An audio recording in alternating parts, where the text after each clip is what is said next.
Good evening students. आज जो है क्लास 12 का मैट्रिक्स पहले ही कराना था, मैं नहीं करा सका था, तो आज मौका मिला है। थोड़ा आज इसका इंट्रोडक्शन कराता हूँ और उसके ऊपर देखता हूँ, एक्सरसाइज के ऊपर भी जाऊँगा आज, मैट्रिक्स एंड डिटर्मिनेंट्स के ऊपर। So today I am going to be explain about matrix, definitions, types of matrix, equal matrix, operation of matrix, subtraction, addition and multiplication, transpose of a matrix and inverse of a matrix. So मैं यहाँ पे हूँ। Why should we study matrices? किस लिए हम पढ़ते हैं matrices को? Matrices are widely use to field of science और यूज टू फाइंड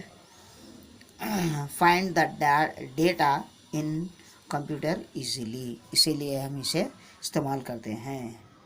सो आपको बताता हूँ मैट्रिक्स का डेफिनेशन। देखो,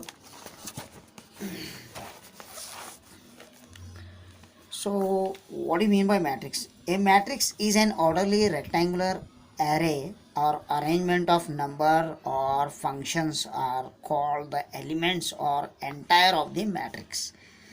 क्या क्या बोले सर, आपको समझे? मैट्रिक्स एक ऐसा है, रेक्टेंगुलर अरेंजमेंट करते हैं रेक्टेंगल शेप में, which are arrangement in a rows.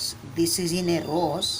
The aeroplane mode, in the aeroplane moving, aeroplane जिस तरह जाती है, this is rows, and we are standing the pole, the sun is falling the raises, सन से जो raises fall होते हैं वो रोज के कॉलम के हिसाब से होते हैं। तो उसी तरह रोज इंटू कॉलम्स में फॉर्म है। अब इसके R1, इसका R2 और ये R3, 3 रोज, कॉलम 1 और कॉलम 2। जैसा कि कॉलम 1 है बिल्डिंग का कॉलम की तरह, ये कॉलम और ये कॉलम, 2 कॉलम्स हैं इसके। अब इसके देखो रो 1 R1, ये रो 2 और ये रो 3। तो कॉलम भी है, कॉलम 1, कॉलम 2 एंड कॉलम 3 तो 3 क्रॉस 3 इसे 3 क्रॉस 3 मैट्रिक्स, और ये 3 रोज और ये 2 कॉलम्स बोलते हैं। Order of a matrix having m rows and n columns. Number of rows and number of columns is called m into n. Name नहीं दिया, just as X and Y के हिसाब से ले सकते हैं, m and n. We can change any variable x into Y और m into n ले सकते हैं। a इज इक्वल टू ये रो 1, ये रो 2, ये रो 3, 3 रोज हैं, इसके अंदर 2 कॉलम्स हैं। चलते हैं नेक्स्ट डेफिनेशन पे। ये तो जनरल फॉर्म है, यहाँ पे देख सकते हैं A11, A12, A13, A21, A22, A23, A31, A32 and A33. This is general form of a matrix form, 3 cross 3, 3 rows and 3 columns के हिसाब से। चलते हैं next types of a matrix पर।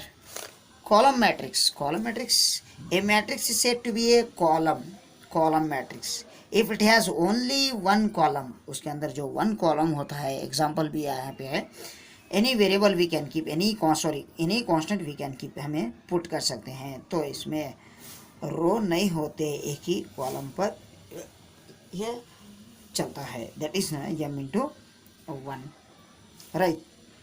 रो matrix, a matrix is said to be a row matrix if it has only one row. For example, ये रो के form में होता है, this is the direction of plane moving, उसे बोलते हैं row matrix. समझ में आ रहा है? Square matrix is nothing but rows भी इक्वल होना चाहिए, कॉलम्स भी इक्वल होना चाहिए। A matrix in which number of rows is equal to the number of columns is said to be a square matrix. इसे बोलते हैं square matrix. Number of rows भी इक्वल होना चाहिए, नंबर ऑफ कॉलम्स भी equal होना चाहिए, उसे बोलते हैं square matrix. Next diagonal matrix. Diagonal line तो आपको पता ही होगी, डायगोनल लाइन कैसी होती है ना? तो डायगोनल जो है इसी तरह होता है, आप देख सकते हैं। If A mod of a ij is a square matrix of order n, then the elements entire a11, a12, an last term is said to be a constitute. The diagonal of a matrix is a. Example यहाँ पे दिया हुआ है, आप देख सकते हैं diagonal matrix. This is the diagonal, या तो ये लो या तो ये लो. 0 5 3 को भी डायगोनल बना सकते हैं आप. This is the diagonal. जैसा कि एक बॉक्स है, this is the diagonal line, this is also the diagonal line. इसे बोलते हैं diagonal element of a matrix. चलते हैं नेक्स्ट डेफिनेशन पे. Note, diagonal element has come only in case of square matrix. कब आएगा डायगोनल एलिमेंट्स? कब आएगा? जब वो केस जो है, जबकि वो मैट्रिक्स जो है वो स्क्वायर मैट्रिक्स में हो, तभी तो डायगोनल फॉर्म आएगा. समझ में आ रहा? A square matrix is said to be diagonal matrix if it has non diagonal element is 0. उसके अंदर जो डायगोनल एलिमेंट है 0 होना चाहिए. इसे देखो, यहाँ पे देखो, -1 2 3 ये सब अलग हैं, मगर यहाँ के जो वैल्यूज़ हैं ये सब 0 में हैं. जैसा कि यहाँ पे भी देख सकते हैं 1 2 ये भी 0 0 है. मगर 2 cross 2 2 rows 2 columns, 3 rows 3 columns, तो आप यहाँ पे देख सकते हैं. Next, scalar matrix. A diagonal matrix is said to be a scalar if all the diagonal elements are equal और स्क्वायर. एलिमेंट्स जो होते हैं वो या तो इक्वल में होना चाहिए या तो स्क्वायर में होना चाहिए. This is the square of, right. यहाँ पे एग्जांपल देखिए, √2 समझ में आ रहा है? हाँ, मगर ये जो वैल्यू है 0 0, यहाँ पे देखो -1 -1 ये भी 0 0 है. 3 क्रॉस 3 इक्वल होना चाहिए, या तो स्क्वायर में होना चाहिए. स्क्वायर में आया तो -1 या तो आप ऐसे ले सकते हैं 5 0 +5 और 0. This is also that is for scalar matrix. समझ में आ रहा है? आइडेंटिटी मैट्रिक्स देखिए. आइडेंटिटी मैट्रिक्स से a matrix in which elements in the diagonal are all 1 और रेस्ट ऑल zeros. सब 1 1 होना चाहिए, बाकी के पूरे 0 0 होना चाहिए. 1 1 1. These are the diagonal matrix or identity matrix. The rest of the values are 0 0. All are 0. समझ में आ रहा है? We denote identity matrix n by in. Observe that scalar matrix is an identity matrix. Scalar matrix भी क्या है?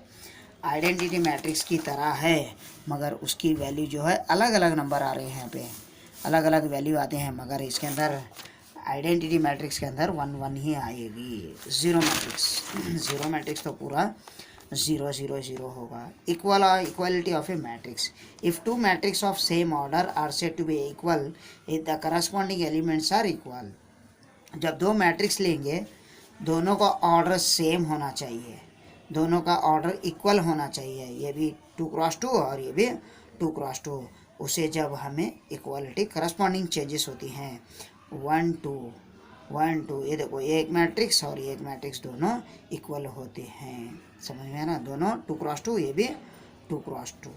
समझ में आ रहा है? चलते हैं नेक्स्ट.